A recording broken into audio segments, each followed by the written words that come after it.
இந்த செய்தியை உங்களுக்காக வழங்குவது யூரோ குரூப் மலேசியா.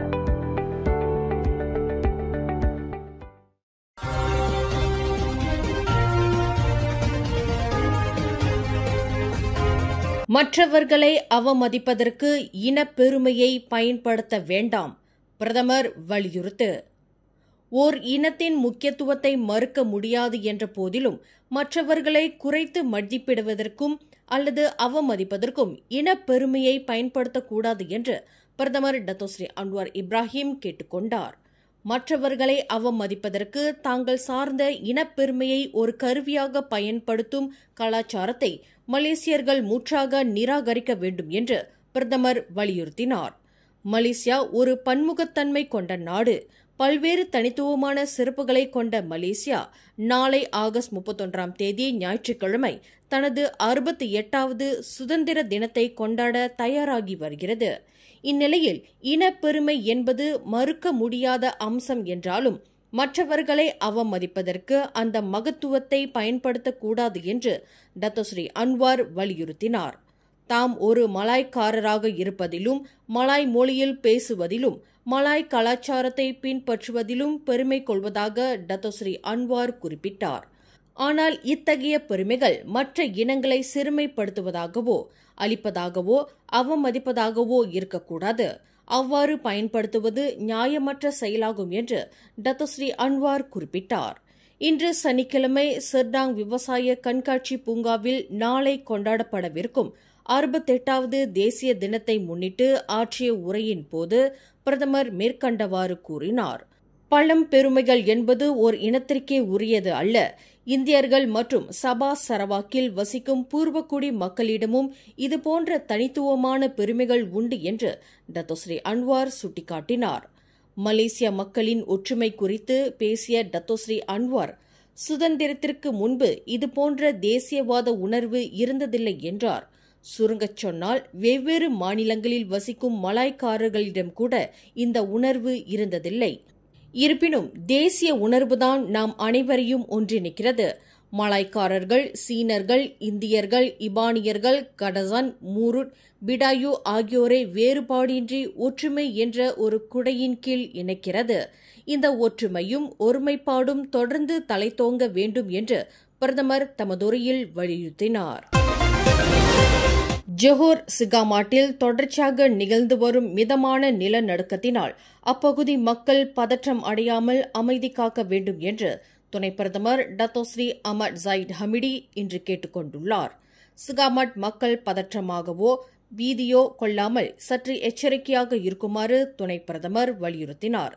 சிகாமாட்டில் இன்று காலை நிகழ்ந்த மிதமான நிலநடுக்கத்துடன் கடந்த 6 நாட்களில் 5 முறை அப்பகுதியில் ஏற்பட்ட நிலநடுக்க அதிர்வால் அப்பகுதி வாழ் மக்கள் மிகுந்த கலக்கத்தில் உள்ளனர். எனினும் நடப்பு நிலவரத்தை அரசாங்கத்தின் அனைத்து ஏஜென்சிகளும் அணுக்கமாக கண்காணித்து வருவதாக அவர் குறிப்பிட்டார். நேற்று நடைபெற்ற அமைச்சரவைக் கூட்டத்தில் கூட நில அதிர்வு குறித்து தாம் அறிக்கை சமர்ப்பித்து அது குறித்து விளக்கம் அளித்ததாக ஜாஹிட் தெரிவித்தார். மலேசிய வானிலை ஆய்வுத்துறையான மெட் மலேசியா மற்றும் புவி கனிமவள இலாக்காக்கள் சமர்ப்பித்துள்ள அறிக்கைகள் குறித்தும் விவாதிக்கப்பட்டதாக தேசிய பேரிடர் மேலாண்மை அமைப்பின் தலைவருமான ஜாஹிட் குறிப்பிட்டார்.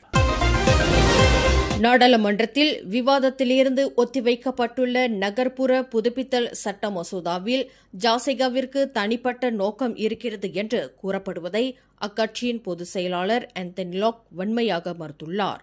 இந்த உத்தேச சட்ட மசோதாவை ஜாசைகா கொண்டு வரவில்லை, மடானி அரசாங்கம் கொண்டு வந்துள்ளது. இதனை அமைச்சரவை அங்கீகரித்துள்ளது என்று போக்குவரத்து அமைச்சருமான ஆந்தனி லாக் விளக்கினார். இன்று சிரம்பான் சிகாமாட்டில் நடைபெற்ற நிகழ்வு ஒன்றில் கலந்து கொண்ட பின்னர் செய்தியாளர்களிடம் பேசுகையில் ஆந்தனி லாக் இதனை தெரிவித்தார். மடானி அரசாங்கத்தின் இந்த உத்தேச மசோதாவை ஜாசைகா கொண்டு வந்த மசோதாவை போல் குறிப்பிட்ட தரப்பினர் அரசியலாக்கி வருகின்றனர் என்று ஆந்தனி லாக் குறிப்பிட்டார். ஜொஹோர் சிகாமாட்டில் தொடர்ச்சியாக நிலநடுக்க அதிர்வுகள் உணரப்பட்டு வரும் வேளையில் மலேசியாவில் கடந்த 2016ஆம் ஆண்டு முதல் அனைத்து புதிய கட்டடங்களும் நிலநடுக்க எதிர்ப்பு தரநிலைகளை கடைபிடிக்க வேண்டிய அவசியத்தில் நிர்மாணிக்கப்பட்டவையாகும் என்று வீடமைப்பு ஊராட்சித்துறை அமைச்சர் ngா கோமெங் தெரிவித்துள்ளார். 2016ஆம் ஆண்டுக்கு பிறகு மலேசியாவின் கட்டட பாதுகாப்பு என்பது CIDB எனும் கட்டுமான தொழில்துறை மேம்பாட்டு வாரியத்தால் அணுக்கமாக கண்காணிக்கப்பட்டு வருகிறது என்று அமைச்சர் விளக்கினார். CIDB வழிகாட்டலின்படி 2016ஆம் ஆண்டு முதல் நாட்டில் நிர்மாணிக்கப்பட்டு வரும் அனைத்து கட்டடங்களும் ரிக்டர் அளவுகோலில் 7 மற்றும் அதற்கு மேலான அளவிலான நிலநடுக்கத்தை தாங்கக்கூடிய தரத்தை கொண்டிருக்க வேண்டும் என்பது கட்டாயமாக்கப்பட்டுள்ளது. வர்த்தகம் மற்றும் குடியிருப்புகள் உள்ளிட்ட எல்லா வகையான உயர்மாடி கட்டடங்களுக்கும் இந்த நிபந்தனை பொருந்தும். தவிர நடப்பு அரசாங்கத்தின் கீழ் கட்டப்படும் அனைத்து PPR அடுக்குமாடி குடியிருப்பு கட்டடங்களும் அரசாங்க வீடமைப்பு திட்டங்களும் தர மதிப்பீடு முறையை கண்டிப்பாக பின்பற்றியாக வேண்டும் என்று வலியுறுத்தப்பட்டு இருப்பதாக ngah Koming தெரிவித்தார். நாளை ஆகஸ்ட் 31ஆம் தேதி மலேசியா தனது 68வது மெர்டேகா தினத்தை கொண்டாடுகிறது. நாடு முழுவதும் மெர்டேகா கொண்டாட்டம் களை கட்டியிருக்கும் இந்த தருணத்தில் தகவல் தொடர்பு துறை அமைச்சு நாட்டு மக்களுக்கு பல இடங்களில் தேசிய கொடிகளை வழங்கி வருகிறது. நேற்று கோலாலம்பூர் மஸ்ஜித் ஜாமியா LRT ரயில் முனையத்தில் நடைபெற்ற தேசிய கொடிகளை வழங்கும் நிகழ்வில் தகவல் தொடர்பு துணை அமைச்சர் தியோனி சிங் கலந்து கொண்டார். செல்காம் DG நிறுவனத்தின் ஏற்பாட்டில் நடைபெற்ற இந்த நிகழ்வில் LRT முனையத்தில் வந்திறங்கிய பொதுமக்களுக்கு துணை அமைச்சர் தியோனி சிங் தேசிய கொடிகளை வழங்கி உற்சாகப்படுத்தினார். மலேசியர்கள் நாட்டுப்பற்றுடன் தங்கள் வீடுகளில் தேசிய கொடிகளை பறக்க விடும்படி அவர் கேட்டுக் கொண்டார்.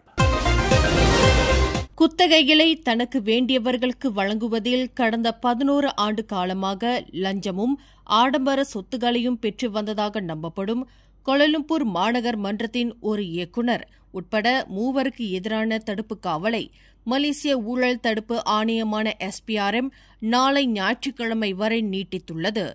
DBKLின் முக்கிய அதிகாரியான 50 வயது மதிக்கத்தக்க அந்த நபர் எந்த ஒரு பணமும் செலுத்தாமலேயே ஆடம்பர அடுக்குமாடி வீடுகளை பெற்று வந்ததாக கூறப்படுகிறது. அந்த நபர் குத்தகை வழங்கியதாக நம்பப்படும் நிறுவனம் ஒன்றின் பெண் நிர்வாகி மற்றும் ஒரு ஆடவர் கைது செய்யப்பட்டுள்ளனர். மிகப்பெரிய லஞ்ச ஊழல் என்று வர்ணிக்கப்படும் இந்த சம்பவத்தில் இதுவரையில் 10 பேரிடம் வாக்குமூலம் பதிவு செய்யப்பட்டுள்ளது. மாந்திரீக சடங்கு தொடர்பில் 3 நபர்கள் ஜொஹூர் பத்துபஹாட் ஷரியா நீதிமன்றத்தில் இன்று குற்றஞ்சாட்டப்பட்டனர். மாந்திரீக சடங்கு செய்ததுடன் அது தொடர்பான காணொலி சமூக வலைதளங்களில் பகிரப்படுவதற்கு உடந்தையாக இருந்ததாக அந்த 3 நபர்களுக்கு எதிராக குற்றச்சாட்டு கொண்டுவரப்பட்டது. 35 வயது முகமது சுஹைல், 45 வயது அஸ்மான் முகமது மற்றும் 40 வயது அன்வார் பண்டி ஆகியோரே குற்றஞ்சாட்டப்பட்ட நபர்களாவர். கடந்த ஆகஸ்ட் 10, 11 ஆகிய தேதிகளில் பத்துபஹாட் ஜாலான் பசார் பாரிட் ராஜாவில் 3 இக்குற்றத்தை புரிந்ததாக நீதிமன்றத்தில் தெரிவிக்கப்பட்டது. மேலும் செய்திகளை தெரிந்து கொள்ள கீழே இருக்கும் பெல் பட்டனை அழுத்துங்கள். உங்கள் மகிழ்ச்சியை வெளிப்படுத்த லைக் மற்றும் ஷேர் செய்யுங்கள். தொடர்ந்து திசைகளோடு இணைந்திருக்க சப்ஸ்கிரைப் செய்யுங்கள்.